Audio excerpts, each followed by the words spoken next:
Hey everyone, it's Peek. Welcome back to another video. Today is going to be a huge one. We are literally just going to be talking about how to win a game of Unite. Now, I've chosen this game because I think it is a pretty good showcase of how to win, and you'll see from the get-go, something interesting happens. I don't see anyone go in the jungle. So, you know, as Charizard, I can jungle. It may not be the greatest jungle, but it's definitely doable. So what I'm actually going to do is, you know, leave the lane. I see the Lucario seemed to have wanted to go with the Jigglypuff, so I just let him, and I started taking the jungle camps. Now this is actually great because in terms of like positions that you can carry most from in a game of Unite, I would say jungle is by far the best one of those. Because the thing is, I'm already level 5. You see, by the time you clear the entire jungle, so I'm going to be, on average, a level up on pretty much the enemy laners. And you'll see I just go in with a lot of damage. The buffs early in this game are just so incredibly powerful. And we just absolutely decimate them. Charizard's early game is kind of crazy, especially with buffs, because you can move while you're auto-attacking with Charizard, and just having that red buff, which slows enemy Pokemon down, makes this just like a super deadly combo in the jungle.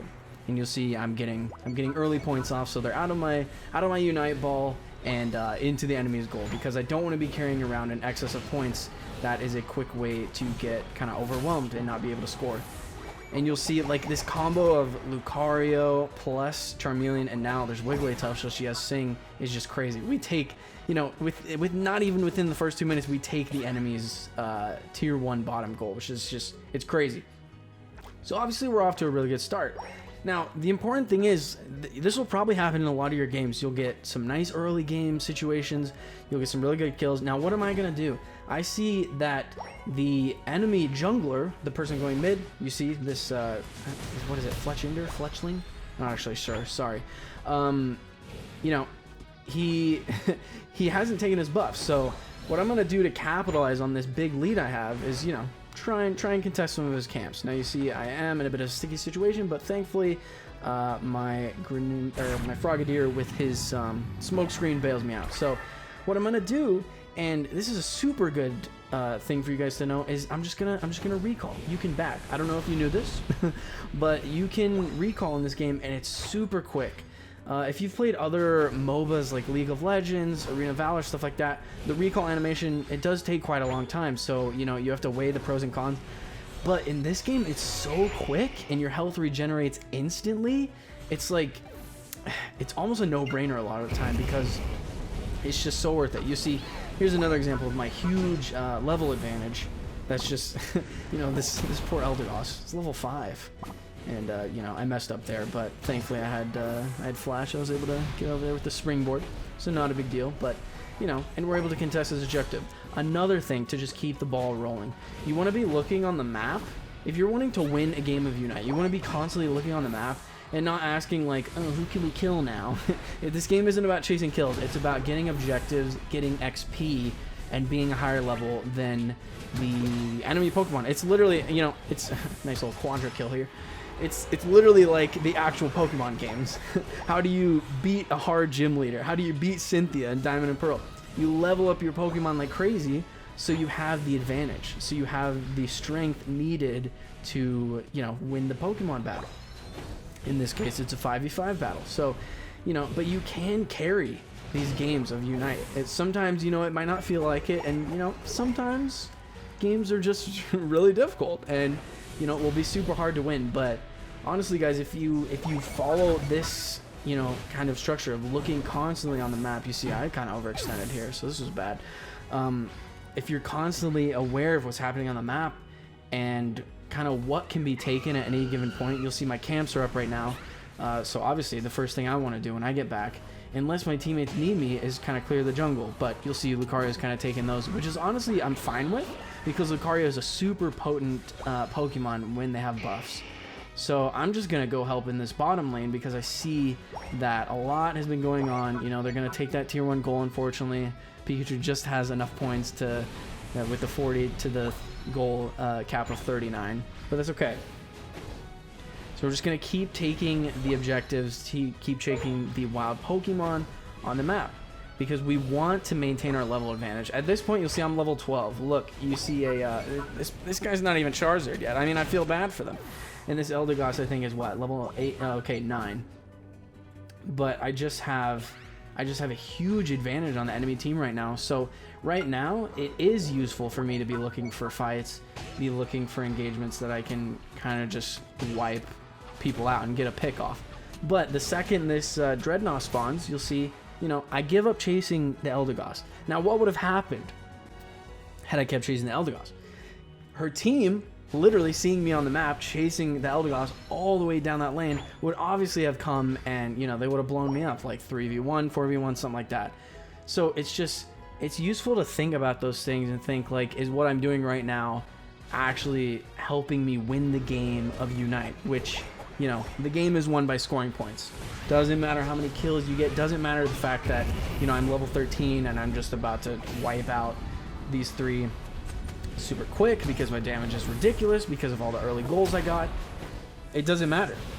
Like, at the end of the day, you got to keep playing until the end of the clock, because Zapdos is, as I'm sure you guys know, a super potent objective in this game.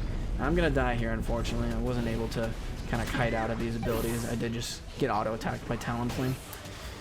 Talonflame's third auto-attack does an AoE, so I just kind of, I was too close to him and got caught in that. But that's okay. My team is doing a great job at following up, but we do need to get out here, because you'll see, what is it? I think 3 of us are dead. Yeah, 3 of us are dead there, so they do overstay their welcome here. The Pikachu dies. You know, it's something to be aware of. What could they have done instead? They could have gone back using the super quick recall animation, like I was telling you. Just always think, like, maybe I should be going back right now. Maybe I shouldn't be staying at the enemy's goal at the other side of the map, where, you know, they're just going to keep respawning on their base. And the thing about this game is, too, the more you're dying, the shorter your respawn cooldown is. That's why you may notice, like, if you're super ahead, you'd be like, yo, why is my respawn timer at like 40 seconds?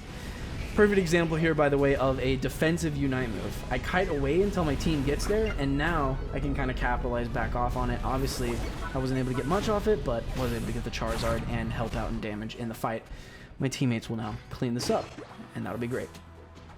But it's just, it's something you want to be aware of. Don't overcommit. That's the biggest thing I would say about this game that I see new players doing, especially in the Japanese beta. Of course, there was such a small amount of time to learn the game, and for a lot of people, you know, a lot of people were playing, I know it was probably not in their mother language as well, which makes it a little bit harder.